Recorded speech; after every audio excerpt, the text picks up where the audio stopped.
causes of environmental problems in a market economy are fundamentally economic. The consequences of environmental problems have very important economic dimensions.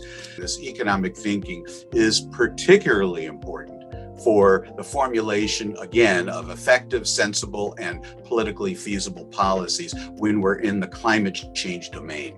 And I say that for two very specific reasons. And both of these reasons, one is spatial, one is temporal, take us from the basic science to the economics to the geopolitics and policy. So the first one is spatial, and it is that greenhouse gases, as you may know, mix in the atmosphere. The location of the damages and the total amount of damages are completely independent of the location of the source. Any jurisdiction taking action will incur the costs of taking action. And what are those costs? They're typically the costs of moving from coal to petroleum and natural gas to renewables and possibly nuclear power, costs of greater degrees of energy efficiency, and the like. For virtually any jurisdiction, the climate benefits it receives, the climate benefits, are going to be less, indeed much less, than the cost that it incurs. And this presents a classic free rider problem. International cooperation is essential. Greenhouse gases accumulate in the atmosphere. The half-life of carbon dioxide is greater than 100 years. So we put up a ton of CO2 into the atmosphere today. 100 years from now, more than half will still be in the atmosphere. And for all of it to come out, that goes to the order of close to 1,000 years. The damages of climate change are linked not with the emissions, but with the concentration in the atmosphere. And that concentration is essentially a function of the stock, which are the accumulated emissions, going back to the beginning of industrialization. So the most severe consequences of climate change are going to be in the long term. The climate change policies and the costs of mitigation that go along with those policies, those are going to be upfront whenever we actually take action. So we've got this temporal asymmetry, and a very challenging one, of upfront costs, but delayed benefits. Carbon tax, perhaps, is obvious. That is a tax on the carbon content of the fossil fuels, not a tax on CO2 emissions, but on the three fossil fuels, coal, petroleum, and natural gas, because the CO2 emissions are roughly proportional to the carbon content in the raw fuel. So it's a tax at the mine mouth, the wellhead, and the point of import. A carbon cap and trade system is very similar to that. It's identical in terms of its performance.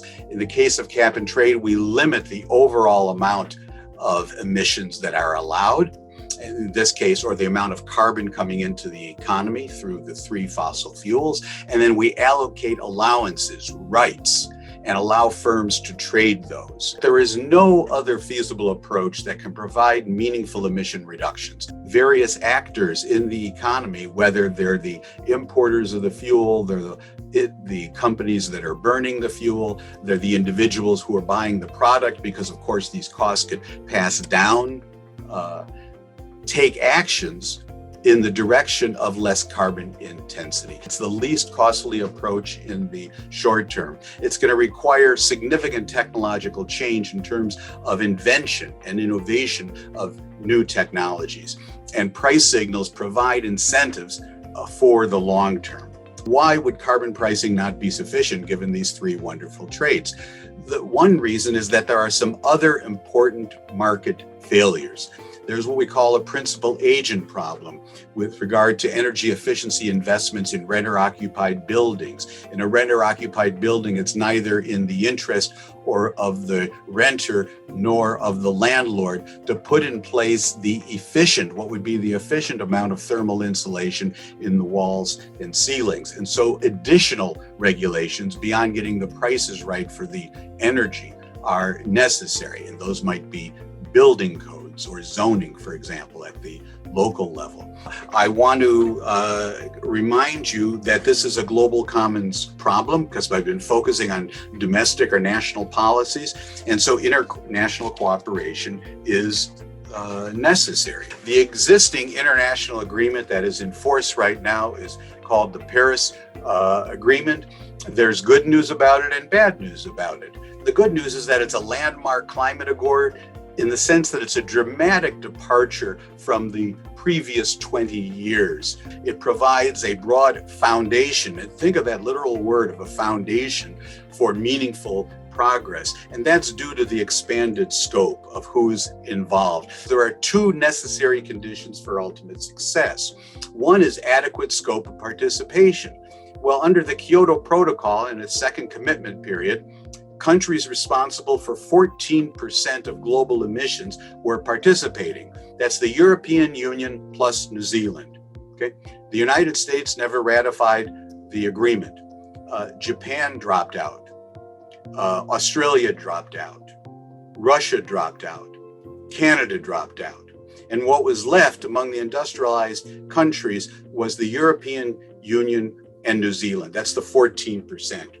Under the Paris Agreement, the countries that are participating and pledging to reduce emissions account for 97% of global emissions. The economic impacts of climate change policies, we should first of all recognize, are likely going to exceed the economic impacts of unabated climate change over the next 2 decades. The Paris Climate Agreement directly affects 187 countries that have ratified it. Actually, it's a bit more than that. And the policy actions that we'll see in different countries are going to be very diverse, both in terms of how ambitious they are and what approaches they take. The economic impacts, as I've suggested, are going to vary both geographically and sectorally. There will be vast benefits of climate change policies, but something that is important to recognize in a political context is, in general, these are going to be more diffuse than the cost impacts. When you have the benefits being more diffused than the costs, that's bad news in a representative democracy, because it means they're going to have a lot of opponents in terms of members of the House or certainly senators.